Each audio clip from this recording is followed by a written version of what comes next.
Hello friends, मैं विवेक गिरी, आप ही का दोस्त और आप ही का प्रशिक्षक और शिक्षक। आप मुझे जो मानिए, आप लोग के आशीर्वाद से मैं बहुत आगाड़ी बढ़ रहा हूँ। और सबसे पहले मैं आपको एक बात बता दूँ, एक स्टूडेंट्स मुझसे पूछा कल व्हाट्सएप पर कि सर हम कैसे पढ़ें।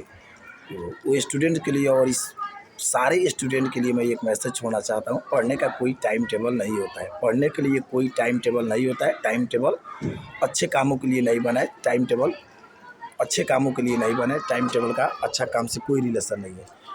आपको जब समय मिले, जिस वक्त समय मिले पढ़ लीजिए। टिकटॉक चलाने के लिए समय निकाल लीजिए, व्हाट्सअप चलाने के लिए समय निकाल लीजिए, बस पढ़ने के लिए समय नहीं निकालिए। आपको जिस वक्त समय मिले उस वक्त आप पढ़ लीजिए।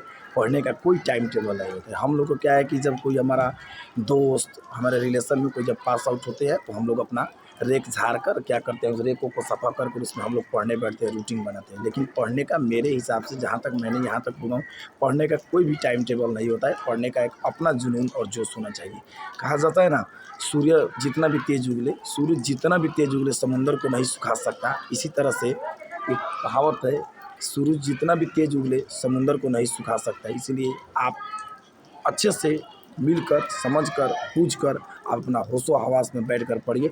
और पढ़ने में आप मोबाइल ऐप्स का प्रयोग ना कीजिए, मोबाइल का प्रयोग ना कीजिए। पढ़ने के लिए बैठिए, एक बार बैठिए, कोई भी एक चैप्टर ख़त्म कर दीजिए, अंत कर दिए। उसके बाद में उस चैप्टर से प्रोबेबिलिटी क्वेश्चन सबकी ऐसा है, संभावना किस तरह का है, सर से पूछिए। उसके बाद में सर से सोल्व करिए, आप भी सोल्व कीजिए।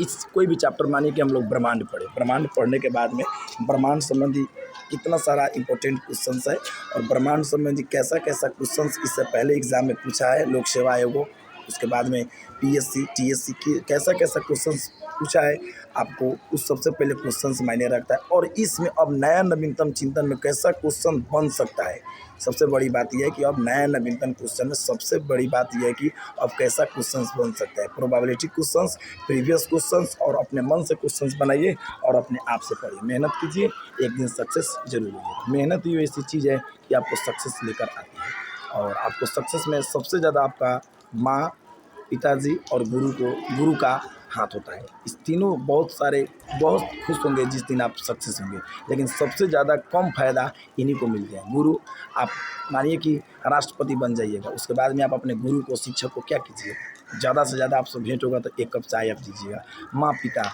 माँ और पिताजी लगभग अपने एज के 80% 80% से लेकर 60% अपने समय बिता चुके होंगे। 20% में उन्हें बुढ़ापा में क्या चाहिए, वो आपसे क्या बोलेंगे, दाल भात तरकारी वो चाहिए। माँ, आपके सक्सेस से सबसे ज़्यादा इस दुनिया में खुशी के कौन होता है, माँ, पिताजी और आपका गुरु।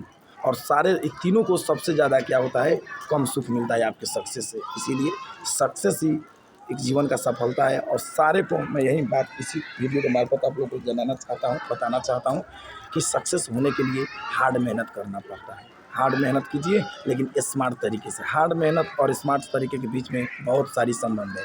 हार्ड मेहनत हार्ड चाहिए, लेकिन किस तरीके से, स्मार्ट तरीके से। यदि मेहनत करने से आदमी को सक्सेस मिलता तो आज रिक्शा वाला रोडपति नहीं करोड़पति होता। रिक्शा चलाने वाला से ज़्यादा कोई मेहनत नहीं करता है, लेकिन आज भी रिक्शा वाला को आप लोग देख लीजिए, बाज़ार में, चौक में, चौराहा में, आज भी वो रोडपति है, करोड़पति नहीं है। मेहनत करना ही सबसे बड़ी बात नहीं है, मेहनत को किस जगह पर, किस टाइम पर, किस समय पर कैसे किया जाए, ये बात सबसे ज़्यादा मायने रखता है। इसीलिए मैं सारे विद्यार्थी भाई को ये अपील करूँगा कि मेहनत कीजिए, लेकिन किस तरीक़ा से कीजिए, किस समय से कीजिए। अपने एक समय बनाइए, टाइम टेबल कीजिए उसके हिसाब से। लेकिन पढ़ने के लिए कोई भी समय नहीं होता। आप बाज़ार जाइए, 10 ठो जीके याद कर लीजिए। आप बाज़ार से आ रहे हैं, 5 ठो जीके याद कर लीजिए। आप घर पे जा रहे हैं, बस में 10 ठो जीके याद कर लीजिए। आ रहे हैं, 10 ठो जीके याद कर लीजिए। आप कहीं भी किसी भी सब्जी बन रहा है, तब तक आप 15-20 ठो जीके याद कर लीजिए।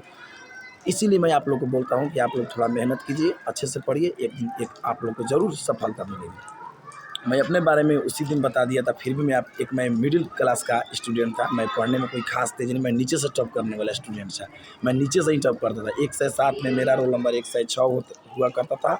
मेरा रोल नंबर 1 से 5 हुआ करता था। मैं एक मिडिल क्लास का स्टूडेंट था। मैं कोई उतना ज़्यादा सक्सेस स्टूडेंट नहीं था बचपन में। और यदि मैंने बूझा होता कि क्वालिफ़िकेशन ही सब चीज़ है, तो आज मैं इस मुकाम पर नहीं पूरा होता कि मैं लोक सेवा आयोग का प्रशिक्षक नहीं बना होता और सीनियर कॉलेज समय में अध्यापन नहीं करा रहा था और सीनियर स्कूल का कोऑर्डिनेटर नहीं बना होता। मेहनत करने से क्या होता है मेहनत सफलता की सीढ़ी चुनती है और मेहनत एक दिन आपको ज़रूर रंग देगी। मेहनत वो चीज़ है जो आपको कभी भी धोखा नहीं देगी। और भाग्य को आप लोग बात करते हैं, भाग्य पे मैं विश्वास नहीं करता, क्योंकि बहुत पहले बचपन में भाग्य की बात किया जाए तो मेरे पंडित जी ने मेरे एक हाथ देखे थे और बोले थे 25 वर्ष के बाद ये लड़का का डेथ हो जाएगा। आज तक मेरा डेथ नहीं हुआ। इसलिए भाग्य वैसी चीज़ है, लिफ्ट की तरह होती है। भाग्य लिफ्ट कभी भी आपको धोखा दे सकता है, लेकिन मेहनत जो है उस सीढ़ी की तरह होता है। जब तक आपको मंजिल में नहीं लेकर जाएगा तब तक मेहनत आपको साथ नहीं छोड़ेगी। इसलिए मेहनत कीजिए, आगे बढ़िए। आपको कोई भी समस्या होती है मैथमेटिक्स में, सोशल स्टडी में, आईक्यू में और जीके में, कोई भी किस्म का बात है, आप मुझसे संपर्क कीजिए। मैं आपका समस्या को दूर करूँगा, समाधान करूँगा। इतना कहते हैं मैं आज की वीडियो को इसी वक्त रोकता हूँ। इसके लिए मुझे इजाज़त दीजिए। मैं आप ही का विवेक गिरी, आप ही का प्रशिक्षक, आप ही का आईक्यू और जीके का प्रशिक्षक, आप ही का विवेक गिरी। सबका प्यार मुझे बहुत अच्छा से मिल रहा है, इसी तरह से मिलता रहेगा। मैं आप लोगों को एक बार फिर धन्यवाद देते हुए चलता हूँ। Bye bye.